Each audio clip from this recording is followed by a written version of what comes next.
Reddy and Freddy. Help! A vampire's coming.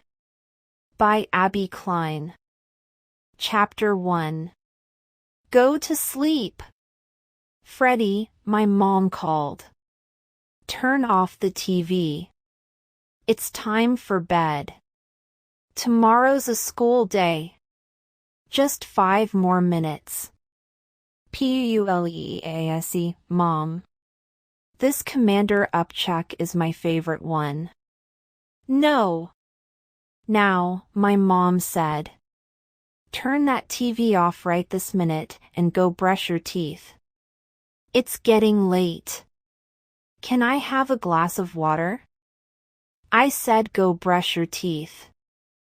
But I'm really thirsty. Oh, all right, but do it quickly. I got myself a drink, and then I went into the bathroom to brush my teeth. I'm old enough now to brush my teeth all by myself. I even have my very own toothpaste, bubblegum flavor with blue sparkles. I love to look at myself in the mirror and sing while I brush. Freefra, freefra, bo freefra, berara, frana, fro, freefra, me, mo, merfree, freefra. Freddy, are you finished yet? My mom called as she came down the hall. Almost. Just then my mom came into the bathroom. Freddy, spit already. It's time for bed. Phew. Half of the toothpaste sprayed all over the mirror. Freddy! Please watch where you spit, my mom yelled. Look what you just did to the mirror. What a mess! I'll clean it up for ya, Mom. No, I'll clean it up later. It's time for bed. Get in your room, now. Okay, I'm going. I got into bed, and my mom read me a story from a fairy tale book my grandpa got me for Christmas. It's really cool. It's got knights and big dragons. And I love when the knight cuts the dragon's head off. My mom finished reading. Okay, sleepyhead, snuggle up. She pulled up my shark blanket, tucked me in, and gave me a kiss. Sweet dreams. See you in the morning. Night, Mom. I love you. My mom turned out the light and closed the door. Mom. I yelled. She opened the door. What? Dad forgot to kiss me goodnight. I'll go get him. You stay in bed. My dad came in and gave me a big bear hug and a wet, sloppy kiss. Good night, Mouse. Sleep tight. Good night, Dad. I love you. My dad closed the door and started back down the hall. Dad. He opened the door. What? I need to go to the bathroom. Why didn't you go when you brushed your teeth? I forgot. Well, make it snappy, Mouse. You need to go to bed. I walked to the bathroom, but the door was locked.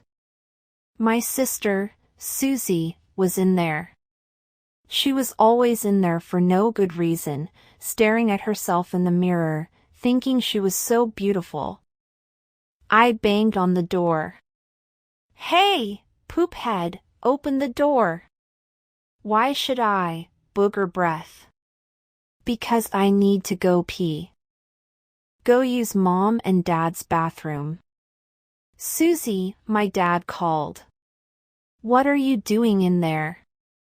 Brushing my hair. Well, open the door. Your brother has to go pee. Oh, all right. But I don't see why the baby couldn't use your bathroom, she said, opening the door. Susie, my dad said, I've told you before not to call your brother a baby. I stuck my tongue out at her as I squeezed past to get to the toilet. Dad!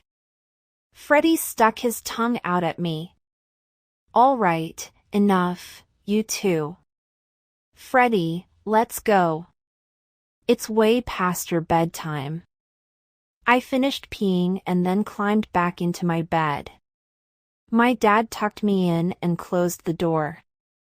Dad. He opened the door. Now what? You forgot to kiss me. I already kissed you. Not this time. Freddy, I will give you one more kiss, but this is it. Now go. 2. Sleep.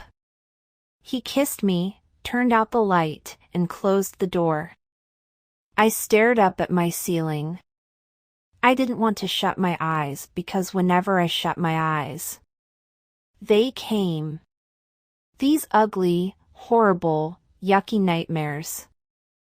I couldn't get them out of my head, and they were really, really scary, but I didn't want to tell anyone because then my sister would think I was a baby. My heart started beating really fast. Mom. Dad. I yelled. I waited, but there was no answer. So I tried again. This time, I yelled a little louder. Mom. Dad. I need you. But still no one came.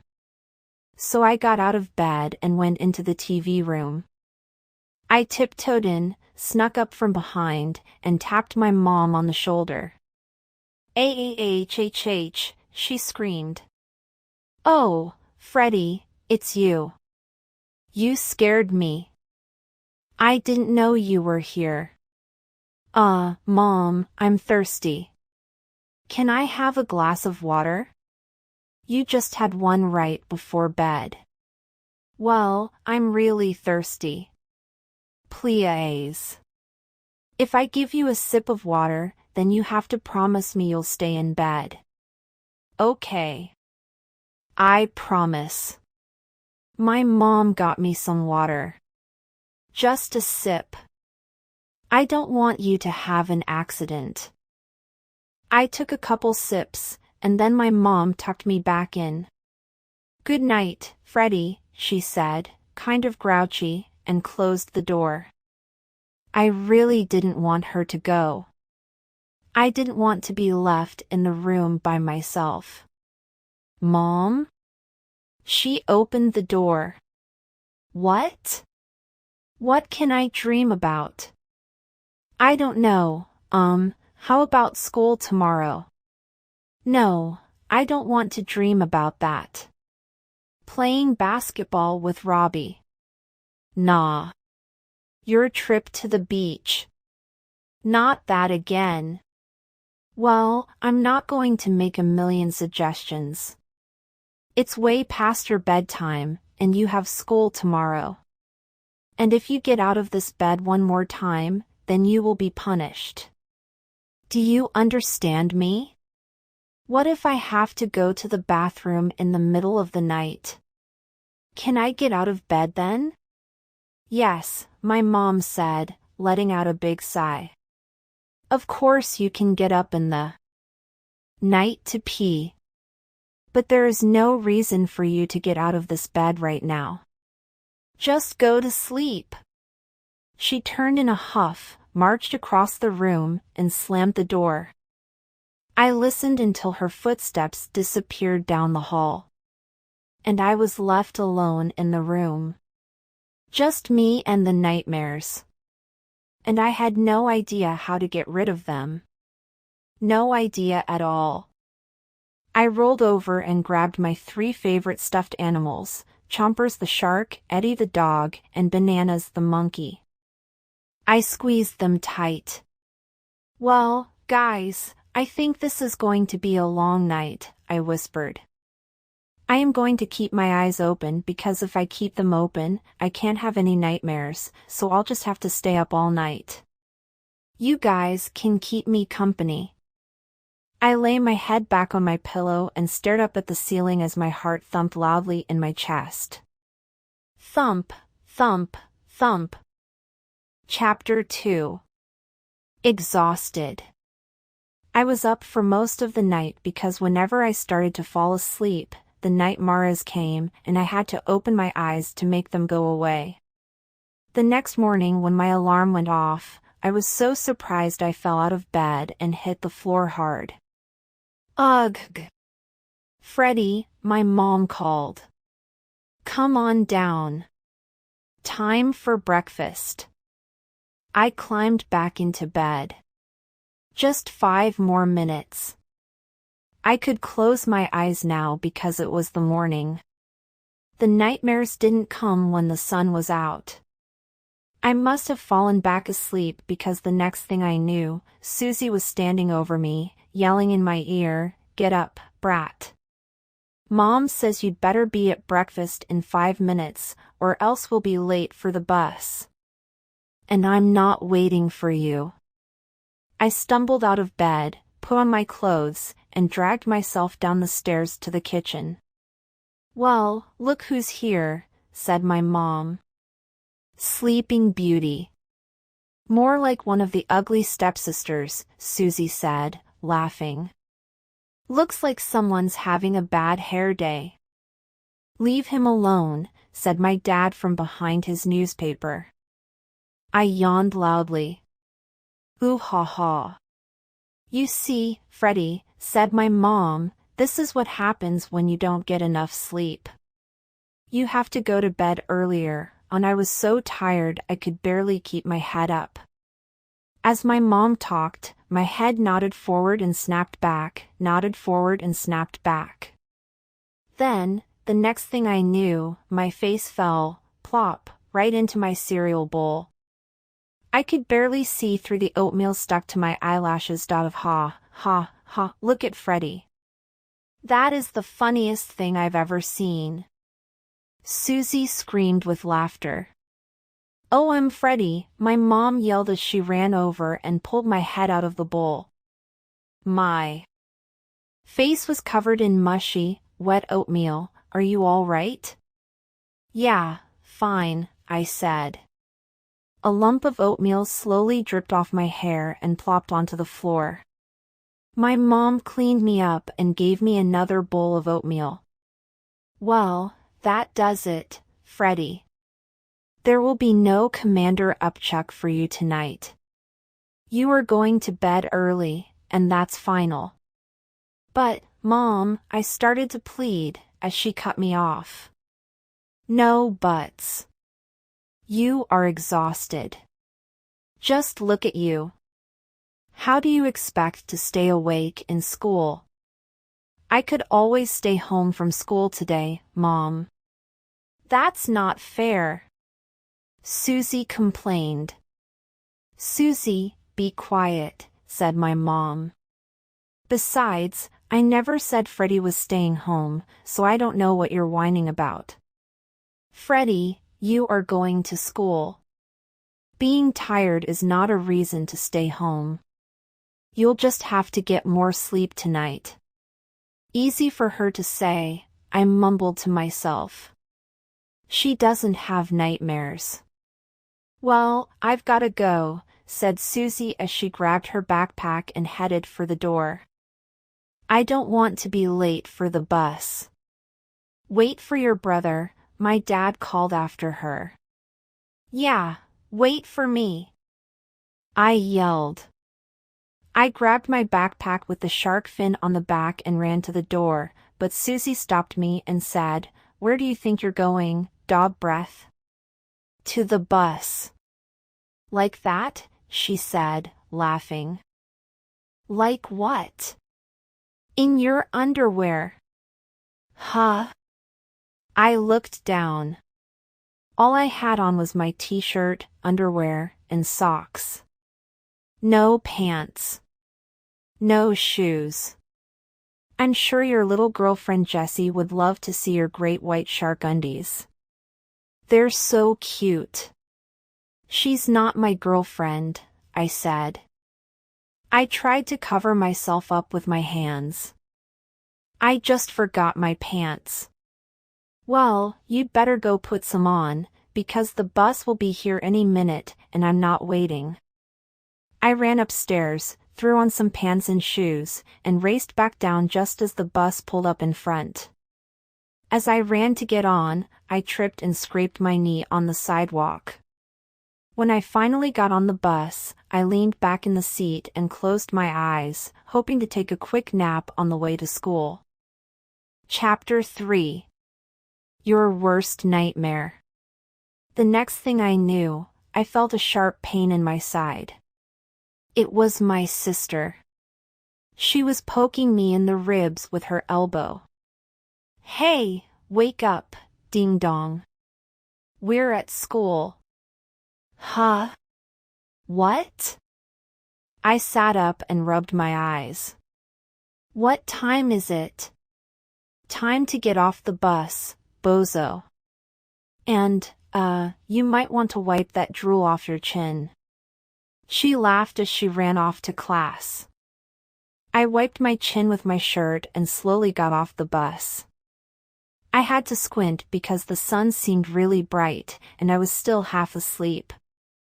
I dragged myself to room 3. By the time I got there, the bell must have already rung because most of the kids had put away their backpacks and were already sitting on the rug. I put away my stuff and sat down on the rug next to my best friend, Robbie. Mrs. Whooshy was taking attendance. Max. Here.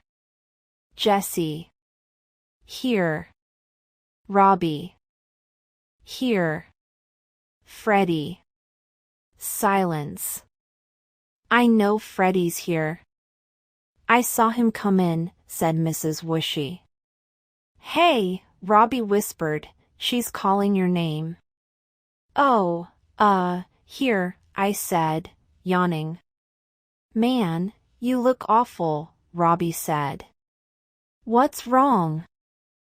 I really didn't sleep that good last night. I yawned again. Mrs. Whooshy finished taking attendance and then started giving directions for our morning work. First, you need to cut out the blah, blah, blah. I just couldn't concentrate. My eyelids were heavy, and my brain was all fuzzy. Freddy! Freddy, Robbie whispered as he poked me. Mrs. Whooshy's asking you a question. Huh? Yes, Mrs. Whooshy? Freddy, please tell the kids what you do after you cut out all the pieces. I don't know. Well, you need to pay more attention when I'm giving directions. Who can tell Freddy what to do next? I can. I can, said Chloe, waving her hand wildly in the air. Teacher's pet, I mumbled sleepily under my breath. Mrs. Whooshy finished explaining how to arrange the cut pieces, and then we all went to our seats to start working. I had to up with one hand, so the hold my head other hand had to do all of the work. It's pretty hard to cut one-handed. Why are you so tired? Robbie asked. I can't sleep. I keep having these really scary nightmares. Like a huge, ugly vampire is chasing me. I can't get away. He grabs me and sucks out all my blood. My heart started beating fast just from telling the story. Cool, Max said and laughed. He's the biggest bully in the whole first grade. I can't believe you think that's scary. You're such a baby. No, he's not, said Jessie. I was having really scary vampire nightmares, too. They were sucking my blood and then cutting me up into little pieces and gobbling me up. It was freaky. Stop it this instant, said Chloe, stamping her foot. Don't say things like that. You're scaring me, she said, covering her ears. Well, I'm not scared anymore, said Jessie, because my abuela told me that vampires don't like garlic. So? I said. So, silly, I put garlic in my room to make them stay away. And it really works? Yeah, said Jessie. I haven't had any more vampire nightmares. Wow. Thanks, Jessie. I know what